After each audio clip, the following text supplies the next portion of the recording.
the cool thing about the children's sports franchise segment is that it really runs the gamut of low investment to higher investment. When I'm looking at the category, I would also put children's wellness into that category. The Ninja brands, Kid Strong is one that has appeared and grown really fast. And then on the lower investment, you have the soccer brands or the I9 Sports, things that are a little bit cheaper, and you're not building a facility. You're opening it up typically in a park setting. So the cool thing about this segment is it runs the gamut. And for you, if you're passionate about sports or children's wellness, it could be completely rewarding because you're getting up and doing something that you like. Now, the advantage of this type of segment is you're not smelling greasy when you come home. It's not like opening up a restaurant. Probably the downside of the category, if I'm looking at it and trying to find the cons, would be there could be some nights and weekends associated with it. But if it fits into the lifestyle of your family, it could be very rewarding. Some of the dance franchises are really cool, where you're opening up a small dance studio. So there's a ton of them in this category. If I'm you, very simply, I'm picking something that I'm passionate about: baseball, football, soccer, wellness, whatever. I'm then searching for franchises in that category. Now it's a tough search term because all of the professional sports teams are called franchises. And if you're a billionaire, go buy one of those and give me one of your suites. Let me sit in your suite because you watched this video. But for most of you, you're going to align again your passion, whatever sport you're into, what sport your children are into, with how much money you have to invest, with the outcome that you're trying to get to. Now, some of the smaller investments, you can't make a ton of money. Some people do it for supplemental income or something to keep you busy. Most of those on a positive side, I said nights and weekends, but it's not like you're going to really be working a lot of those during school hours because the kids are in school.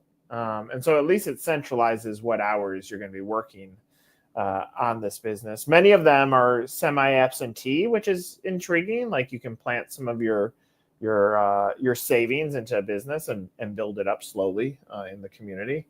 So I love the extensions of this category. Again, the challenge ends up being there are so many options that exist within the children's sports franchise world that finding the right one that aligns to you could be a little bit hard.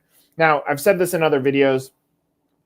I would pick a brand that you like. I would absolutely look at the branding in this category. Like, does the brand speak to me? Does it feel like something that someone's parents, your friends would invest in? And then making sure that it's scalable. I think that's an important thing. And then aligning it to what your goals are and why you're even looking at this category. And then taking as many competitors as possible in the space to align it with what you're trying to accomplish. Ultimately, when you take this competitive matching, you're going to be looking at the cost to get in and how much you can make, of course, to see what is the viability of that business. But then beyond that, you're going to be looking at the depth of the support to say, has there been infrastructure created to support me as a franchisee? And that might be something that you want to ask franchisees when you're going through the due diligence process.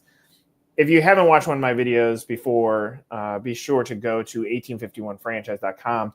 We have a link to a free masterclass. It's a great tool to help you understand what franchising is. And if you're interested with Growth Club, we're happy to help coach you to help you find the right franchise opportunity. Per my other videos, very transparently, of course, there's a cost of doing that. You don't pay us anything up front. It typically comes as a portion of the fee, your franchise fee that you pay to the franchisor if you end up buying a franchise.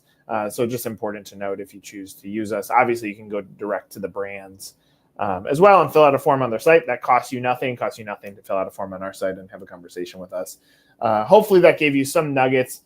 Again, search the category, find a brand, compare it to as many others in the space that you can. Look at the branding, look at the support, see the infrastructure behind it, and then fill out the form to have a free conversation. There's no cost to doing that. I like the category. I love sports. Anybody that knows me knows I am fanatical about sports. But if I'm looking at how would this fit into my current life, it probably wouldn't, because it would be additional work on top of everything else. I use that lens to make sure that if I'm getting into this, it's something that fits my passions and that I would be willing to put the time in to hustle, because it's still a grind. Even if you buy a franchise, it is somewhat a business in a box, but you're still going to have to go in with the right mindset of hustle, just like you would in sports. Find that competitive nature, find the right sports brand for you.